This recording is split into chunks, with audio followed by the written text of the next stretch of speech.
So, good evening or good afternoon, everyone. So, before we start, let us just take a moment of silence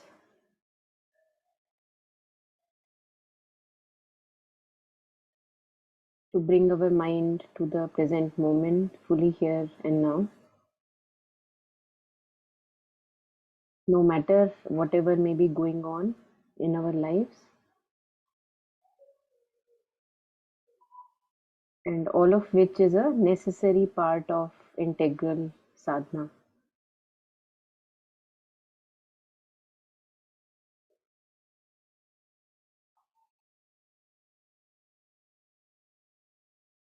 Bringing ourselves fully with the mother and always invoking her presence to guide us on the path.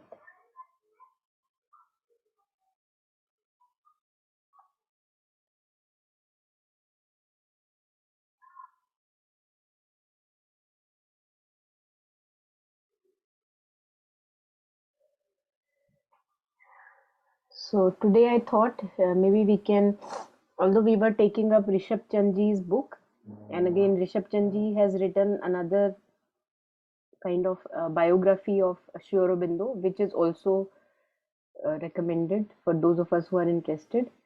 But since we will not be able to take everything that each life has offered us, it's too much of a vastness with each life. So we'll be touching upon so that we feel inspired and we, in our own practice, in our own silences, we can go ahead and read with whatever we want to read and study about. So today I thought we can take up Pavitra Da today. Although earlier I was thinking of maybe taking up Tara Didi, but suddenly it came to me that maybe I was guided to just pick Pavitra Da. So let's take Pavitra Da, and we have with Pavitra Da we'll go through something related to his life and background, and then we I think it would be nice to take up his conversations with Sri Aurobindo, which I particularly found very helpful in the sense of where to place our attention and the ascent of consciousness and the descent of force. So that is very clear in his conversations with Sri Aurobindo. So we'll take up that later. And today we just take up a bit of introduction, maybe. Just a moment.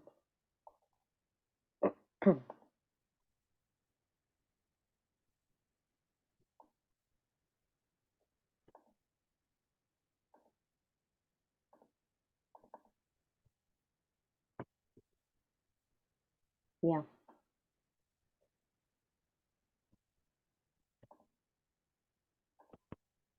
So this on the left is Pavitrada, the tallest one. And I think then in the middle would be Amritada and then Nolinida. So we are talking today about Pavitrada's life. Now this account that we are going to read, again going to touch actually, is all available online. It's a talk by Nirodban, selected essays and talks on Pavitrada. So I thought maybe today we can start with this. Yeah, so we'll just go through these readings, whatever is written, and one by one we can all enjoy the reading of this whole complete talk. So would anyone want to begin? I'll read, if that's Okay, okay. yeah, starting from here, when I first arrived. When I first arrived at the ashram, I was very much impressed by his appearance and bright complexion. I used to meet him every prosperity day on the first of each month. When standing by the mother's chair, he would distribute our respective necessaries with a friendly smile and an affectionate look.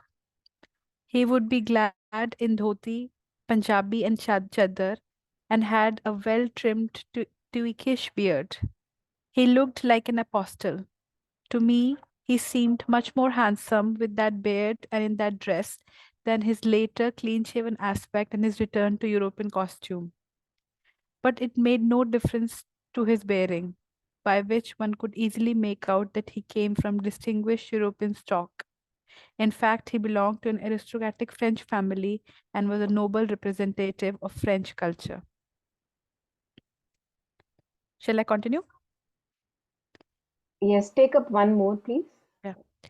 How and when from a distant land, leaving like Buddha his home, his relatives, his brilliant worldly prospects as a graduate from an ecole polit- polytechnic and wandering through Japan, China, and Mongol and Tibet in quest of the unknown. He came at last to the land of Buddha and took permanent refuge at the feet of Aurobindo. This strange saga you have already heard from his own lips. What I am going to tell you today are my own impressions of him that have been formed through a span of about 30 years.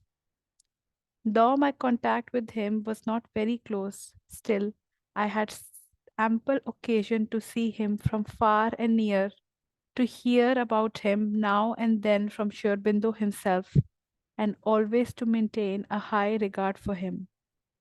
During the later years, as my contact became closer, since I was living in the same house, my regard increased, and I found in him a man who rang true in every fiber of his being, a yogi indeed of Shurbindo's yoga. To be able to say that is not a small thing. You're still young, and to be young is very heaven. But to us old people, at least to me, Shurbindo's yoga has at times given a good dose of hell. I'm consoled only by his statement that hell is shortest cut to heaven.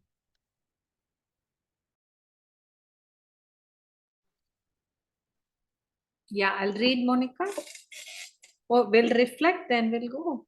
Yeah, let's take just a bit for reflection, the last line.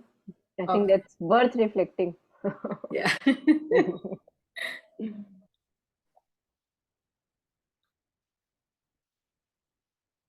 Yeah,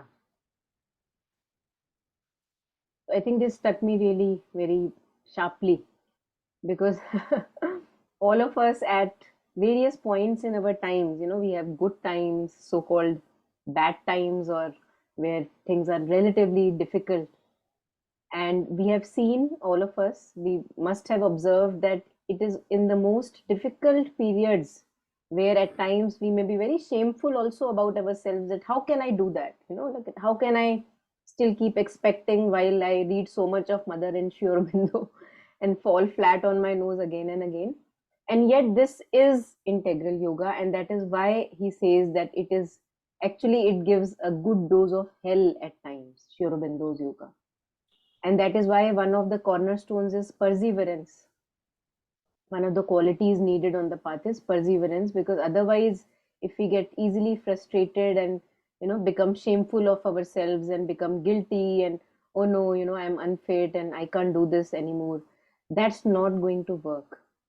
I personally feel that if I look back at my own personal story also, lots of times where I had to just shrug off things and become shameless and just get off again. You just can't help it, because the lower nature is so obstinate. While you are trying to transcend the lower nature, it is very, very obstinate. And I think it gives us empathy towards all the people around us, because just as we see that lower nature obstinate in my own self, that's how obstinate the lower nature is in the other person also. So then we are all on the same ground and doing whatever best we can, and shamelessly dusting off our pants and getting up again, just forgetting everything like a nightmare and just taking our lessons and take going forward on the path. So this, I think, is very, very good, because it is in the most difficult times that I personally have felt most closeness with the divine, in the most difficult times. So that's why he says that I am consoled only by his statement that hell is the shortest cut to heaven. So we have to embrace hell whenever we have hell in our lives, and not be ashamed of the hell, because it will be there for a very long, long time. Yeah, so if anyone has anything to say here, else we can go forward.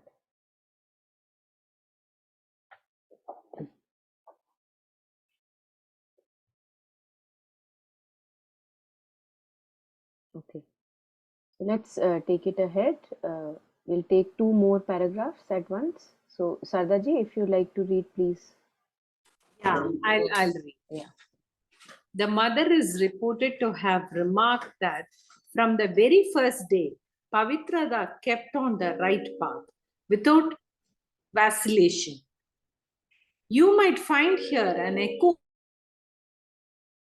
of what Sri Aurobindo said about his own self, that he never turned to the right or to the left after he had settled himself in Pondicherry.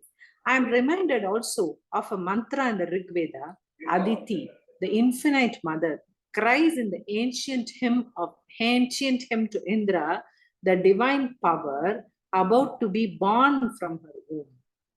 This is the path of old discovered again, by which all the gods rose up into birth. Even by that upward way shouldst thou be born in thy increase, but go not forth by this other to turn thy mother to her fall. And Pavitrada, the true son of Aditi, kept to this upward way all through. Who's Aditi? I will make a short digression. Champaklal once, on his birthday, made two paintings, one of a white lotus, the other of a red lotus. Don't think that because he is now preparing for you only birthday cards or has been doing marble painting, he knows no other art. The mother has called him Master of Gods. So we used to call him Master of Lotus Painting. When we offered those two paintings to the mother, she said, I will show them to Sri Aurobindo and ask him to write on them his blessings. Champaklal replied, Mother, you can then ask him to write something on them. Champaklal added to me, on the white lotus, Sri Aurobindo wrote Aditi, and on the red one, Mother wrote Avatar. And she asked me not to show them to anyone. Why not? I asked. She said people would not understand. Champaklal replied. Sardaji, can you just take one more also? Sure, sure. The next one. Now we may come to the main point of interest. What was Pavitrada's relation with Aditi, the Divine Mother? Champaklal again tells me that the very first time the mother saw Pavitrada, she said to Champaklal, I have told Sri Aurobindo that he will do my work of foreign correspondence. Champaklal added, Mother founded a small carpentry where I was asked to do some carpentry work. Mother ask him also to work there, and he made a table to iron cloths on. Yeah, thank you.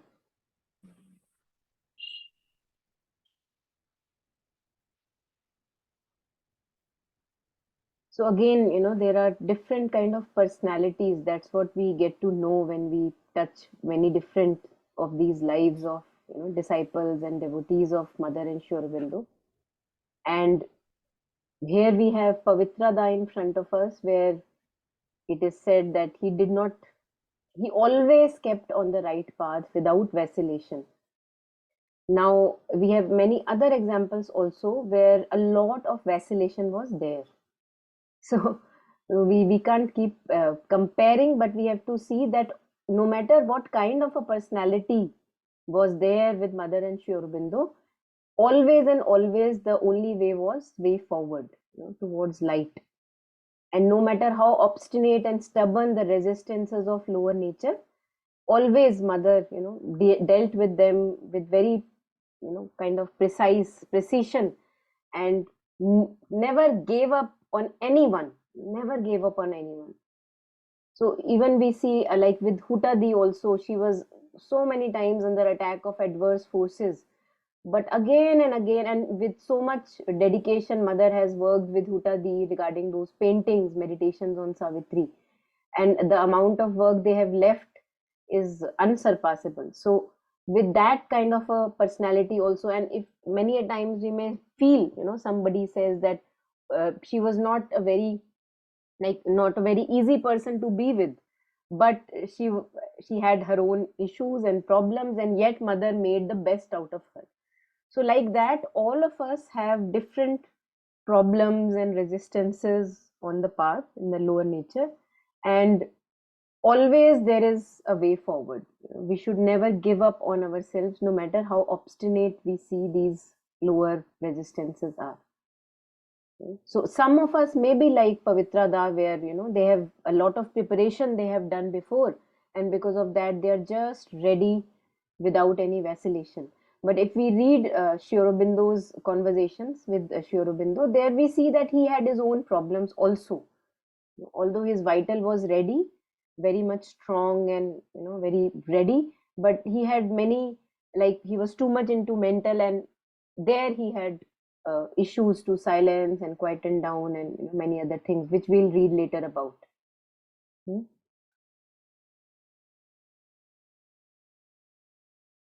Yeah. And each one of us is a very, so we are very ordinary, and yet each one of us is very extraordinary in that sense that we have special abilities and special talents, no matter how naughty we may appear on the surface. But each one of us have special abilities and talents, and that is what we have to work upon. So that's if we have a teacher or a mentor in front, that is what the mentor will work upon. Like mother always looked at the light in the person, not all the darknesses that are always there, because they are there. You have to just slowly work on them. But where is the light? So from the light part, you kind of pick up the person. Because if we keep on looking at the weaknesses and darknesses which all of us have, then there is no turning up. We can always go down and down. So wherever we see light in our being, there we have to kind of, like a, what do we say, net, we have to pick ourselves up.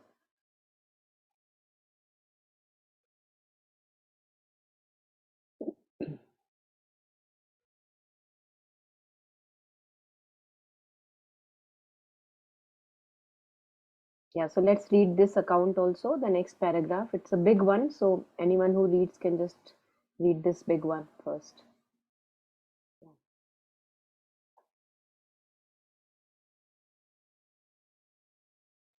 Shall I go ahead? Yes, yes, please. Yeah. You know that the part of the building in which Pavitra lived is connected through a long corridor with the mother's quarters. It was so designed in order that she might have free access to him, and he could be at her call all the times. She would visit him at any hour of the day for one thing or another. More than once, Sisir was surprised in his talk with him on school matters by her sudden appearance.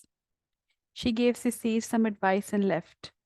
Another day, long after, I heard her coming out of a bathroom about 6 a.m., shouting, actual shouting, Pavitra, Pavitra. I got a bit alarmed. God knows what he was doing, shaving or taking coffee. He cried back, Muy mer, and came almost running. She scolded him about some school matter, and he quietly, submissively listened. I have heard also that the mother, on her way to the balcony darshan, would pass through his bedroom, and if she would find him still sleeping, would rouse him out. There are small instances, but it is the small incidents that reveal the intimacy of the relation between the mother and the child. You also know that Pavitrada was the driver of mother's car from the beginning of the ashram. She would not trust anyone else. He would take her to the tennis court, back to the playground, wait long hours if necessary, and then bring her back home. Even on all her excursions in the early days of the ashram, it was he who acted as his driver.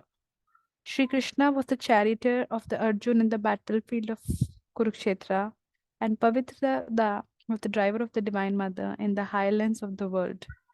My friend Nishikant, who had the faculty of occult vision, told me that once, as Pavitrada was talking, the mother out in the car, he saw that the car was being pulled by several pairs of spirited horses. Uh-huh. I don't I don't remember their numbers or color with a sovereign galloping speed. It was at one time Pavitrada's part to call the doctor whenever the mother felt a need for him. All of which means that to adapt a verse from Savitri, she could bring out the relation so truly and profoundly. I've also seen him kneeling in a quite simple manner before the mother, receiving a flower from her. This intimacy did not make him forget that she before whom he knelt was no other than the Divine Mother herself. When, on the mother's 80th birthday, the Patha Mandir of Calcutta asked Pavitrada to write something on his experiences in sadhana with her, he Mhm. replied that this was a matter too intimate to be disclosed to the public. Mhm.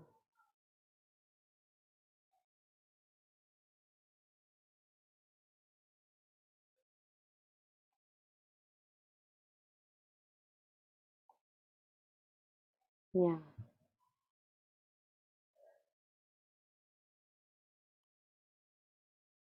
So it's amazing, really, because if you see each one of them and we see their relation and intimacy with the mother, we would see that each one was special. How is that possible? So Pranabda, again, very special. Hutadi, very, very special. Name any person that we have read about, or maybe Champaklalji. So with each person, mother has a very special and intimate kind of a connection, and continue to help each and every one on the path. And just like we can take our own example, that we are also mother's children without a doubt, and for each one of us, mother is guiding in with precision, and each one is very, very special to the mother. So I think we should remind ourselves of that, because time and again we keep comparing ourselves with others, and we think that, oh no, that person is special, but no, me, why me, and that's not correct. If we look at this and many, many other stories, that with each one there was a very special, intimate, and very detailed connection of the mother. So that can give us a lot of comfort and solace that we are also looked after in detail, if we want that connection. I Yeah. I remember I came across this incident where Pavitrada was standing beside mother's car and he had his one foot like up little bit. Sometimes we do it and one foot down, and mother came and mother, slapped him. And for me, it was the first time I heard mother slapped somebody. So I was like, like I had always the thought that mother is, a Maheshwari, and she's very kind and generous all the time. But there was another aspect of Mahakali that was always there, and she knew whom to show. And he got really frightened, and he asked the mother that, mother, is everything okay? Because he thought everything is fine. And she told him something that I always remember myself as well, that your attention should be like as if you are in the battlefield with so much precision. Your attention should not go anytime thinking I'm just standing or sitting. It should be very precise. That's why that was a reminder that you cannot let your attention, go to rest. So that he's always conscious. Always, mother had this thing, or be always conscious even in your sleep. So that was thing I got reminded with the car thing, and how mother's aspect of Mahakali as well, because sometimes definitely feel divine is very cruel. I need that kind of a help, and we also have visualization of how help should come and all of that. But that was very nice Yeah, to very nice. remember. Yes, beautiful. I think it happens with us from time to time that we slacken in our consciousness, especially when we are, when, for me it happens, for me it happens. I've seen that when a little bit of pain or some amount of turmoil is not there, we become just too relaxed, and that slackening down of consciousness happens. While that's why mother says that if we should not invite pain, but if pain and suffering is there, then how helpful it can be, because it ingathers the consciousness.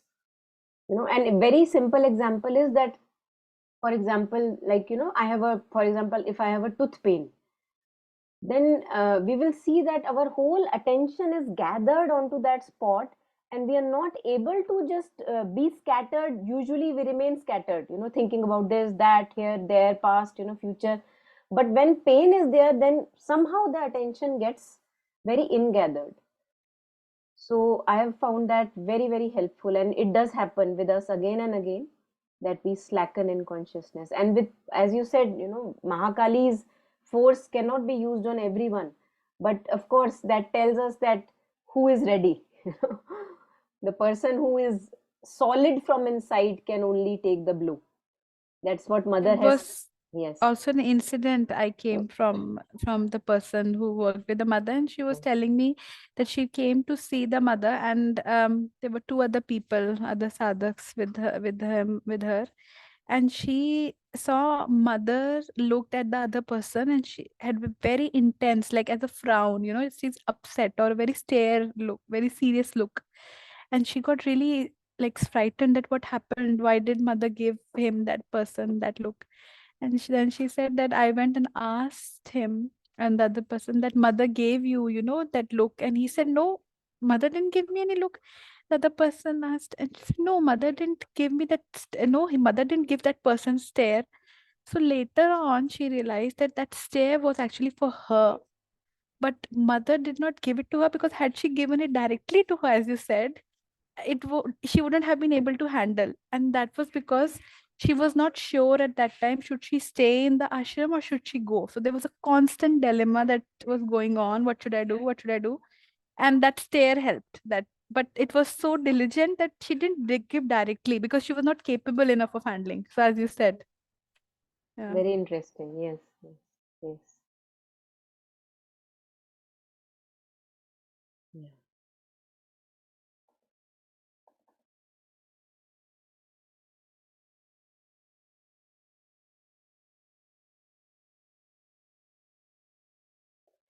Yeah, at another instance, we also read, I think in another account, we will read that how uh, mother and also Sri Aurobindo, they, and of course they renamed, they gave a new name to Pavitra Da, which is Pavitra, otherwise he was called Felipe, and uh, was a French person.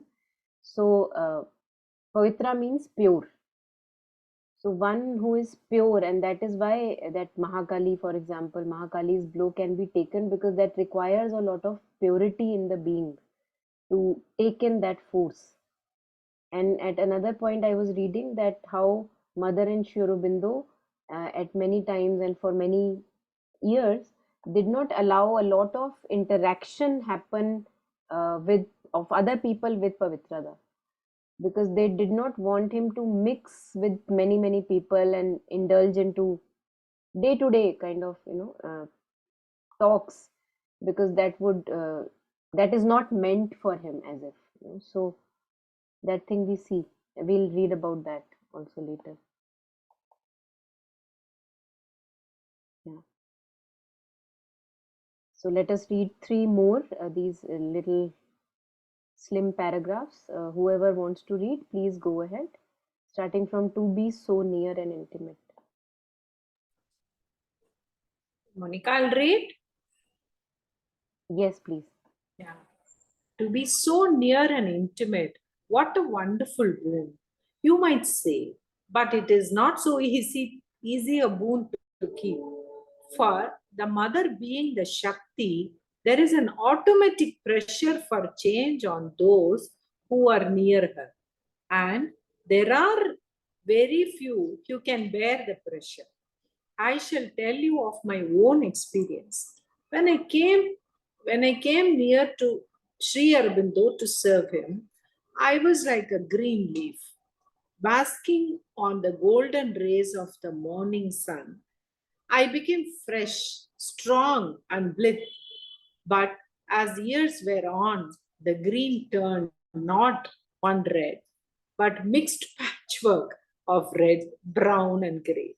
The rays were too bright. Now, I will give you another example to show how the mother's very presence acts. Once, Sri Aurobindo, lying like a Lord Shiva in his bed, was amusing us. His Pramathas with the story of his student life in England. His voice was soft and subdued, and we were listening raptly, lest a single word should be missed. Suddenly he said, almost in a whisper, "The mother is coming." All at once turning our backs and sides to him, we sat straight like so many good boys, and waited for her arrival. She sized up the situation and said, with a gracious smile, "They are making you talk," and went back. I need not multiply instances to prove the dynamic, almost electric effect of her presence. All of you are familiar with it. Pavitra and others who were near her had to bear the full current of that power, and I am sure they bore it well.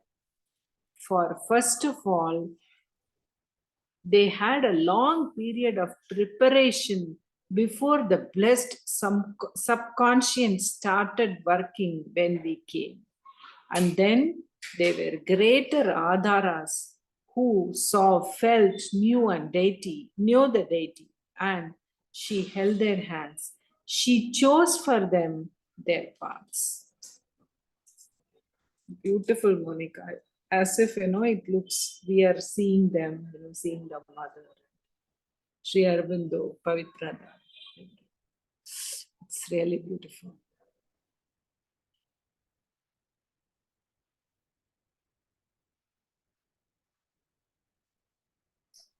So there is a line in Savitri where it says, "Mortality bears ill heaven's touch." And at another instance, it says that something like our lower nature can't bear the pure divine intolerance. So that is what I see here, that although we may want, that, oh, let me be close to the mother. But what he says here is that it is not an easy boon to keep, because for that presence to be so close to you, one needs a lot of purity and active sadhana all the time. As he says, that for the mother being the Shakti, there is an automatic pressure for change on those who are near her. And there are very few who can bear that pressure.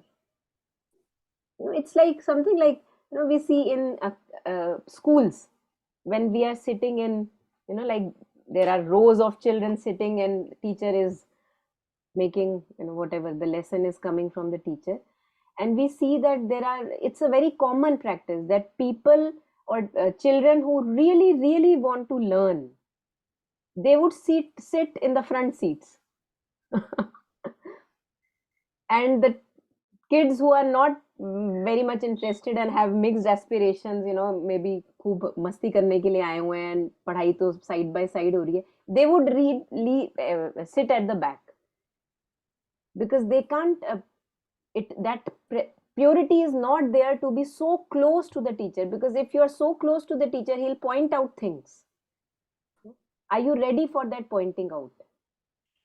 So it is very difficult when, especially here in integral yoga, our lower nature has to get changed, and it's not that some higher state has to be achieved and then the lower is kept as lower at it is, as it is. That's not the case. So again and again there would be pointings on the lower nature which have to be taken in. सबके बस की ये बात होती नहीं है, क्योंकि हमको छोटी छोटी बातों पे तो बुरा लग जाता है, इतना somebody said something and oh, that person said that to me, how could he do that, oh, I love him, whatever. So we actually, in our ordinary consciousness, we don't want to change. And if we are now willing to change, we have that kind of an aspiration, then only all these criticisms and even kind of harsh pointers we can take it on the path.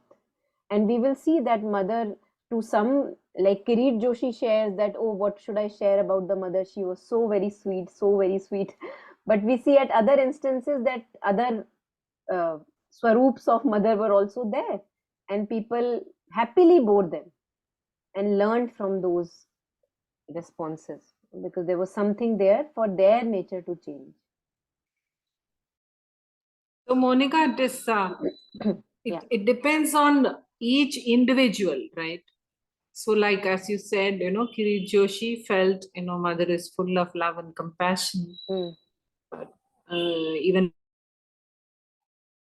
Niruddha, and in his book he has written here, mother has given a lot of beatings, Mm. not so physically, but he had to, for coming out of his ego, she Exactly. gave a lot of treatments. Yeah. So, yeah. So it depends on each individual and their characters, right? Exactly. Yes. Yes. Yes. Yes. And whatever the divine gives, it's like should be a prasad for us, no? Yeah, that No? is there. That Yeah. if mother gives beating, that is okay, because that is what I must deserve and actually need for my growth. And Yeah. if mother is at times too sweet, too generous, that is what I may need right now, right now, or then on the path. So then there is no need to complain, because, and also I think we complain when we are not able to use all of this beating and blows as a raw material of progress. So I personally feel that I've got a lot of beatings and I still keep getting lots of beatings. And I can't complain, because I see the nature is so obstinate that I need that beating. Otherwise, it's like a dog's tail. It doesn't get straightened up. So if I see that, if I'm kind of trying to see that, okay, where was the weakness? Where was the imperfection? Then the beatings are very welcome, because they show me where was the imperfection. So then we don't complain. It's like, thank you, that mother felt so much of huck, that somebody, like we feel a kind of a huck or right on the child, only then we can beat the child. We can't beat any stranger's child, right? So mother has felt that much of intimacy, like Nandini was sharing the slap on Pavitra Das face, that much of intimacy mother must have felt, that okay, it's my child, and of course for his own good I can beat him up. So that's the boon of divine closeness. So once I read in a book, Champaklal's brother Bansidhar, he used to work in the mother's room. So once he threw a biscuit wrapper of a biscuit packet. So mother would be outside, and when she comes in, she will ask, "Where is that paper?" He says, "I just threw the paper. It doesn't have any use." So it does not have any use. That you should not decide. Only I will decide. Mother will, say it very angrily. So he used to start feeling very bad. Why did I do that? Why did I do that? See, after some time, he broke mother's perfume bottle. It fell from his hand, and the mother was giving darshan in the other room. So he was about to cry. What is going to happen now? How will I handle this? Maybe mother will become a Mahakali. I don't know. So he used to, he was about to cry, and that time mother came in, and mother asked, what has happened? He said, "Mother, by mistake, it's fell." "It's okay, don't worry." And she just pats him, and she walks away. So that experience he was writing, mother will not, behave the same way always with the same person. Sometimes that is needed, sometimes this is also needed. Yeah, beautiful. Yes, thank you. Yes. I also feel that the the harsh, the Mahakali Roop comes later. We all, like, I don't know, like for me, I always feel that I always get the suggestions. always like get it that do this, but I keep ignoring them. I don't learn, normal ways. And because I've not learned there is no other alternative, then that comes. And and I've also observed that after that I learn very quickly. After that, I will always be reminded every time I do it, and oh my god, that happened. I should better not do it. So much obstinacy is there that by sweetness I'm not ready to learn. Very true. Very true.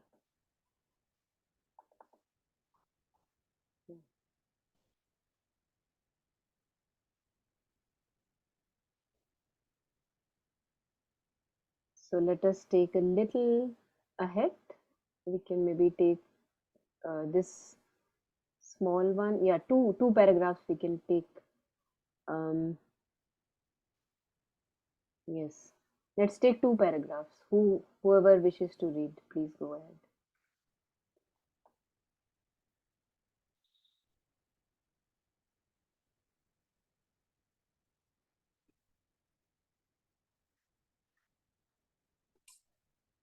Yeah, anyone who wants to go ahead?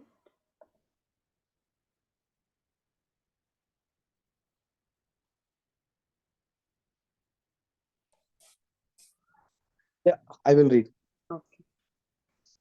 both paragraphs, correct? Yes. Okay.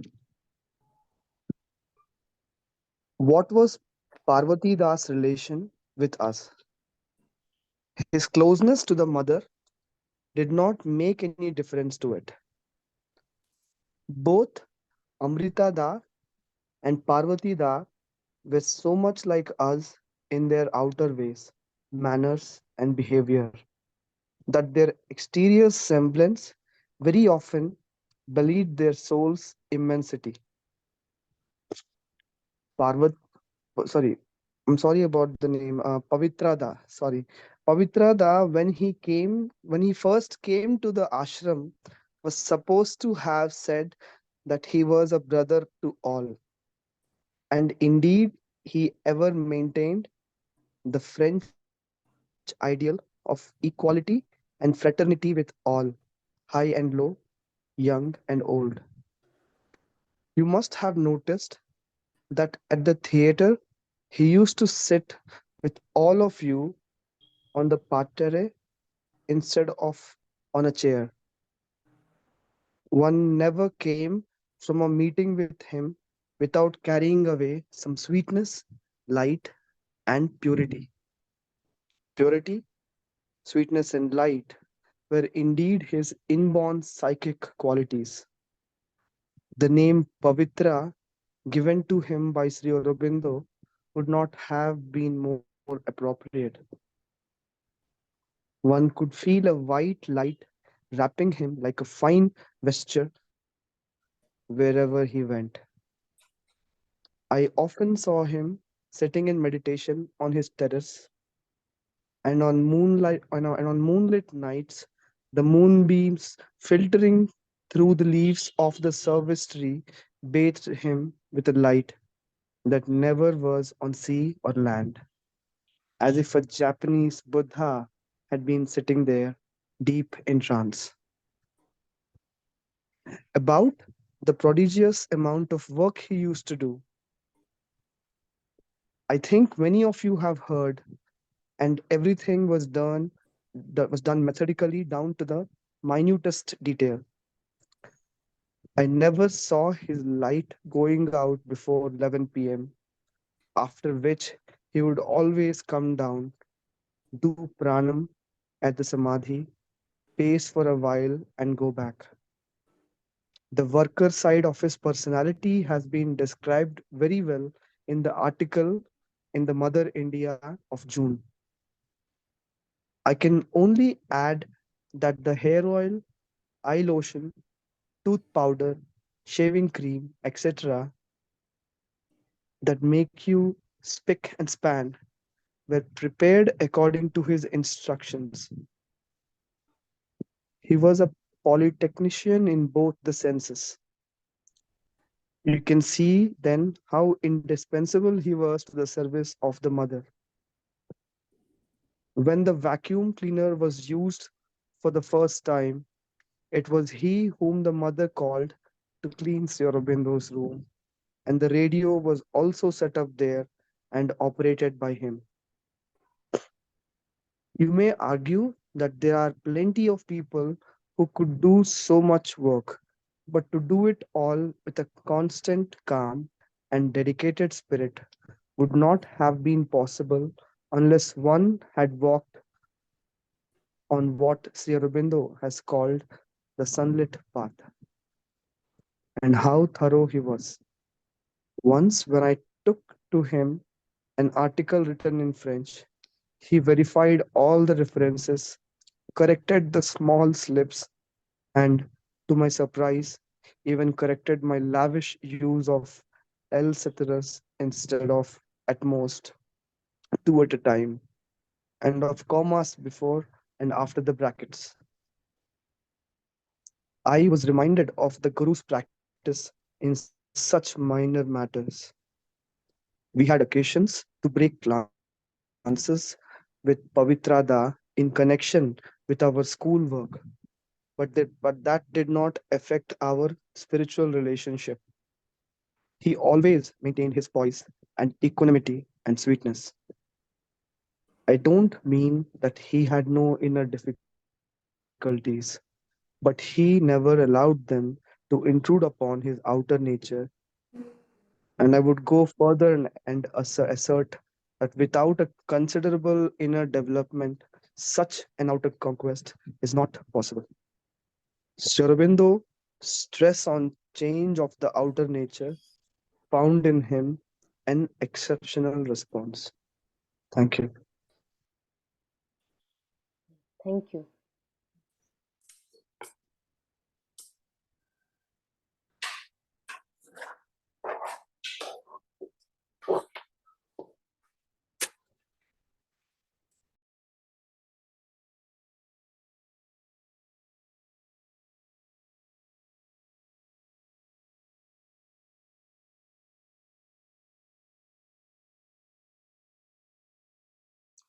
Let us take one more. It's all beautifully crisp and very inspirational. So just reading itself is so enough.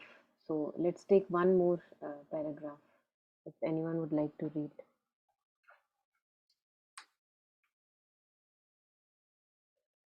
I can also read if not anyone.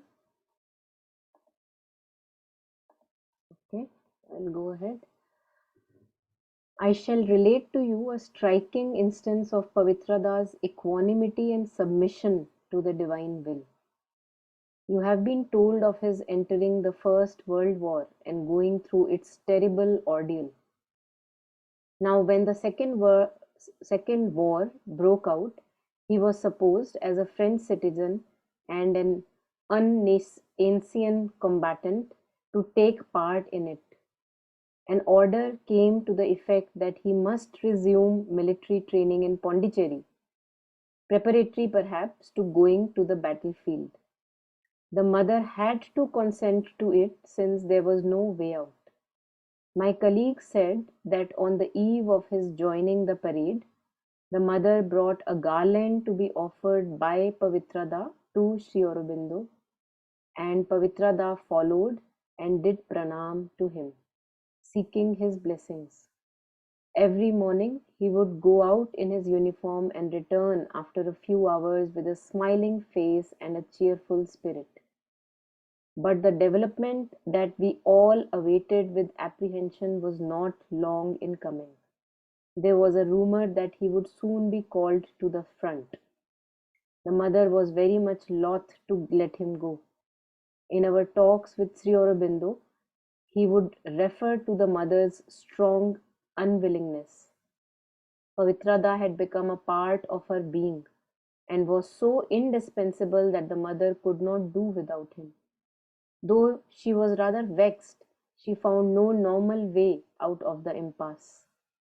We were all sore on his account and were waiting with fear for the order to come, but at the same time hoping that some miracle would happen preventing his departure. The mother asked him to get ready. She did not take any chance. We did not hear of any perturbation on his part.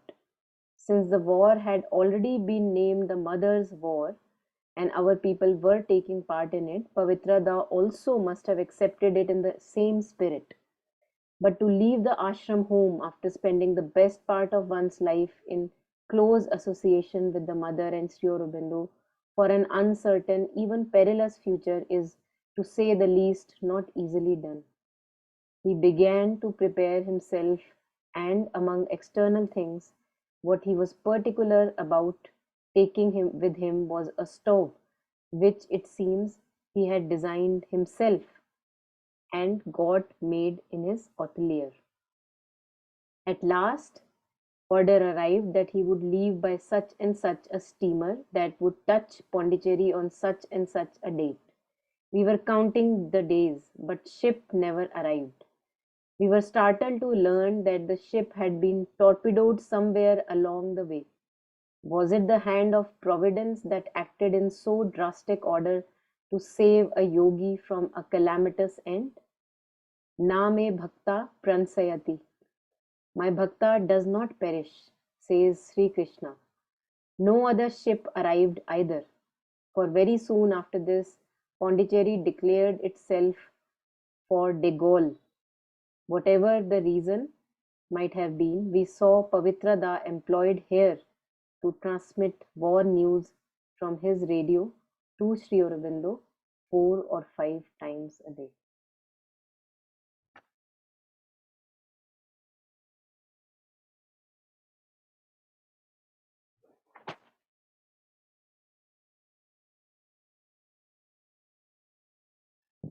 I think as Nirodha in the starting says that it's a striking instance of Pavitra Das equanimity, no? Because on one hand he is become a part or a part of a being of the mother, and mother also knows that, and mother also doesn't want him to leave, but all the preparations are being done, so you are ready for each and every way forward, and yet you may in your heart may not want to leave, but there is equanimity that whatever has come, if it has to be done, then it will just have to be done. So that is equanimity and submission to the divine will. And many times in our lives we also face such situations where we may have to walk a path which we may not really want to walk, but it feels that now it just has to be done. So that's equanimity, keeping our own preferences, likings, whatever apart, on the side.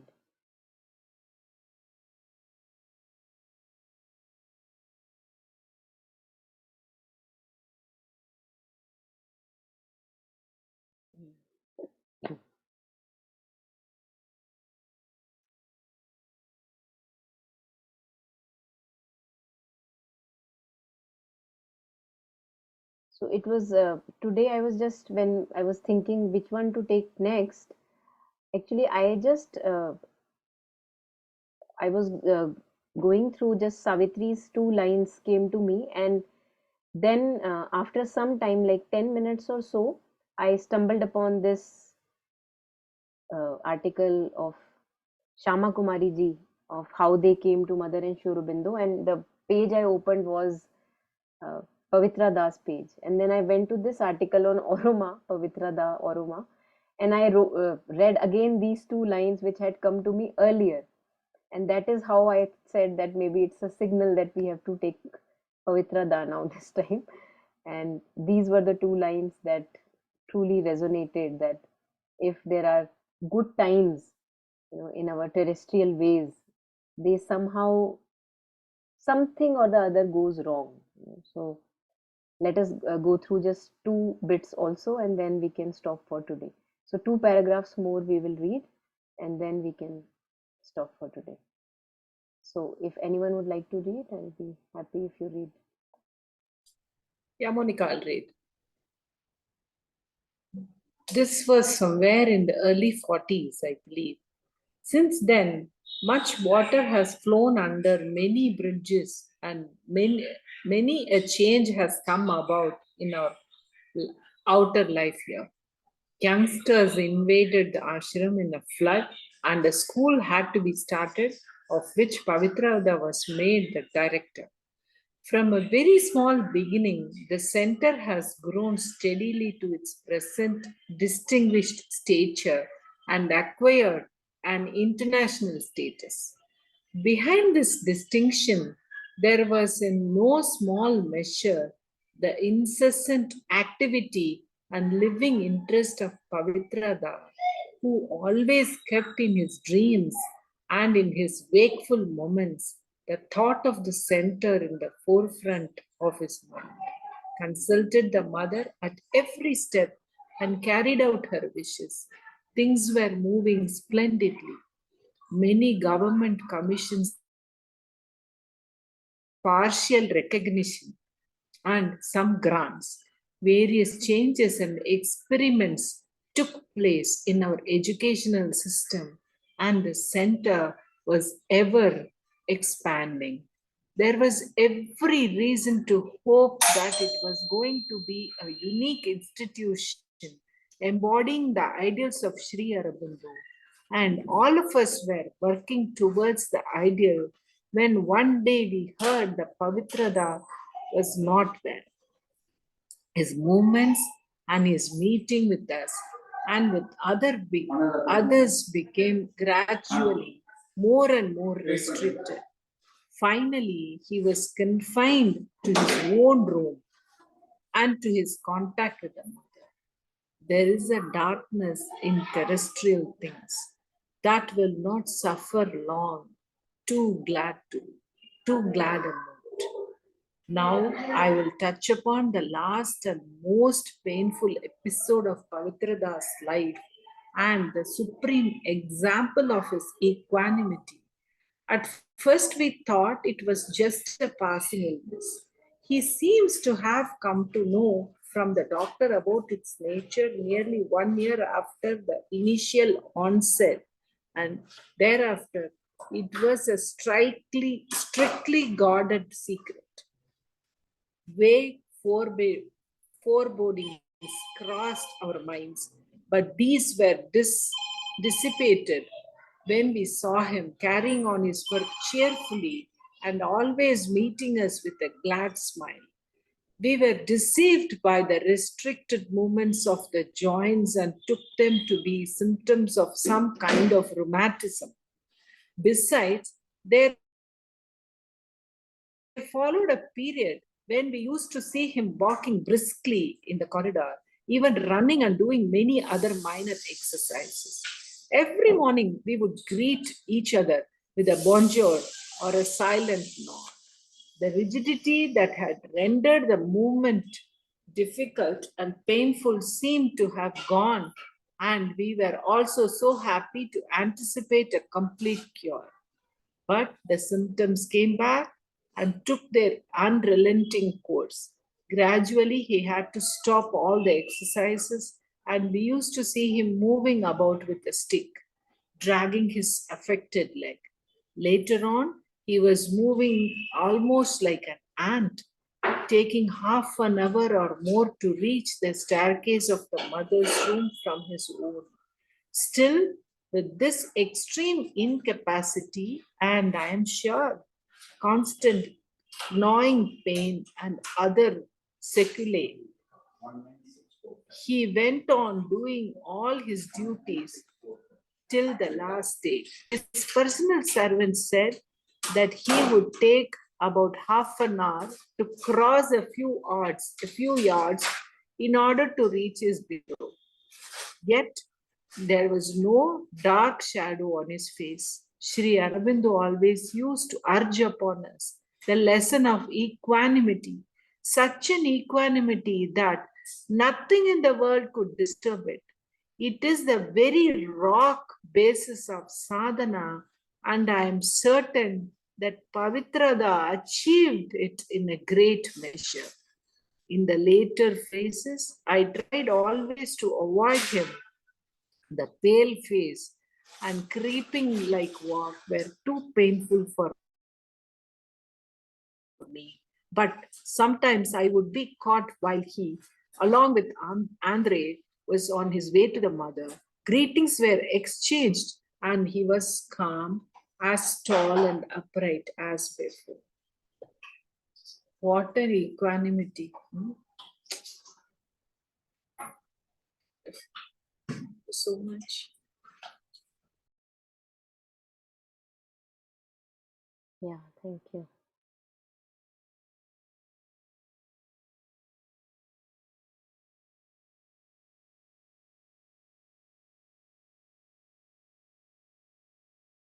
So let us just maybe, since it is almost close to finish, I'll just go through it so that we have a closure for today. So we are talking about the illness that started, and then I'll just read ahead. I have said that the nature of the malady was kept a secret. But when I came across the truth just by accident a few days before his passing, I simply gasped. To know very well the character and progress of the disease for so many years, and to remain still undisturbed, calm, and ungrieved, doing all his daily work. Shall I not call this a victory of what Wordsworth terms man's unconquerable mind? Was this not a heroic soul, a vibhuti, a yogi? I was told that when he learned for the first time what his ailment was, he did not seem in the least perturbed, and he kept a graphic record of his symptoms till the last day. I could not but compare what I believe would have been my reaction if I had been in his position, but the less said about it, the better. Pavitrada fought the battle of Kurukshetra in his body for 5 long years against an adversary who remains still unconquered in the medical world.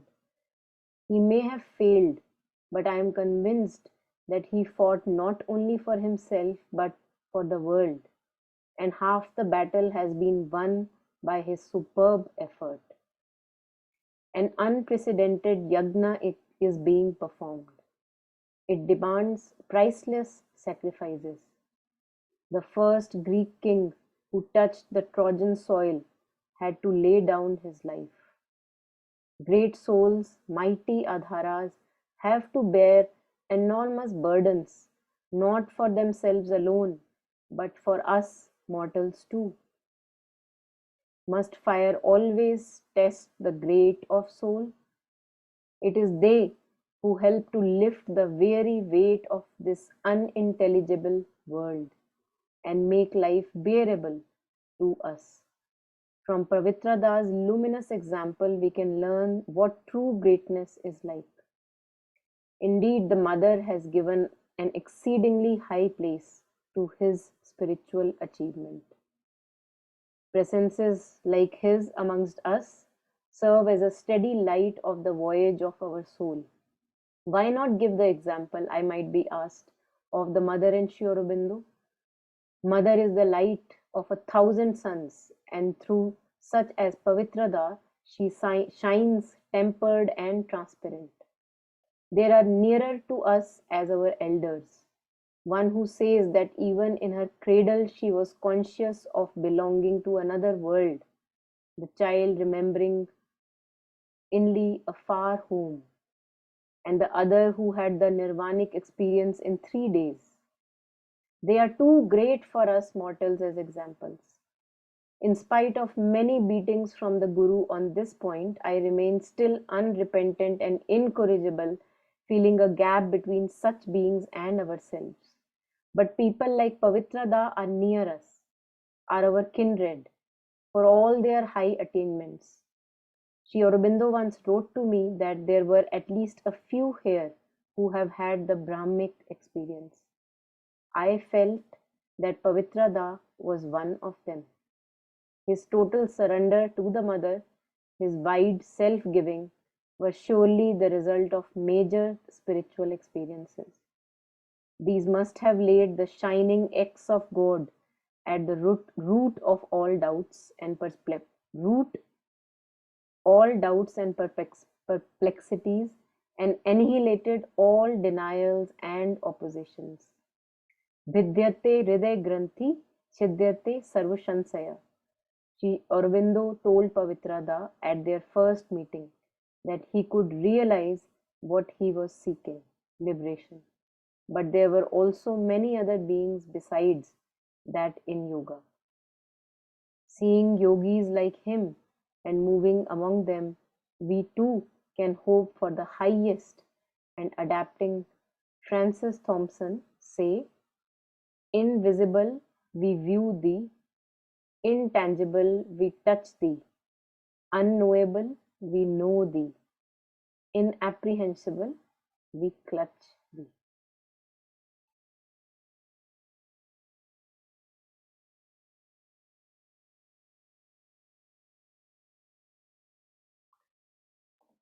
So we just stop here today, thanking Pavitra, Mother Sri Aurobindo, so that we could read and reflect today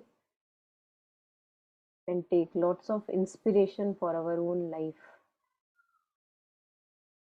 for what all is possible for us.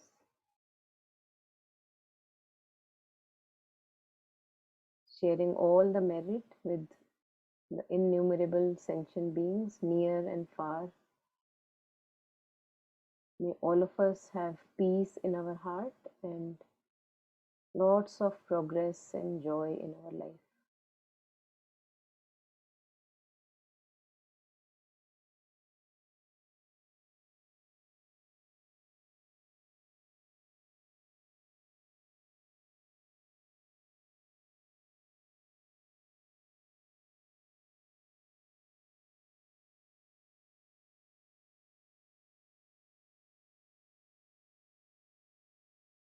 Yeah, thank you, everyone. I'll share this article's link also on the WhatsApp group so we can read ourselves. Thank you, Yes, ma'am. Monica. Thank you. Thank you all. Thank you so much.